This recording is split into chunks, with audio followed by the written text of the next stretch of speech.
আর বন্ধুরা বলছিলাম কি যে আজকে নতুন টপিক নিয়ে কথা হবে। কালকে যেমন আমাকে দিয়ে আমি বোঝাচ্ছি, যেমন কালকে আমার পকেটে একটা লাল পয়সা ছিল না। তুমি ধরো সেই সময়টা কেমন লাগে, এবং এই জিনিসটা মাঝে মাঝেই হয়। কারণটা হলো আমাদের কাছে যখন পয়সা আসে তখন আমরা ওই পয়সার ভ্যালুটা দিই না।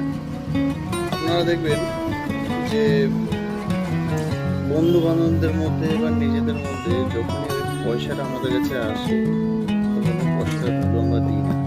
বাট যখন আমাদের কোনো সিচুয়েশনের পয়সাটা দরকার হবে, সে ছোটো অঙ্কের পয়সা ধরো 200, 400, 500, আমি বেশি অঙ্কের পয়সা ধরলামই না, কিন্তু সেই পয়সাটাও কিন্তু তখন থাকে না।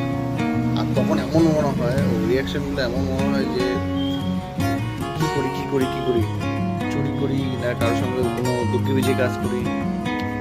তো আমার কথা এটাই যে আপনারা বন্ধু যেই হোক, আপনারা সবসময় চেষ্টা করবেন এই পয়সা যে টাকায় হোক অপচয় কোনো খরচা করবেন না।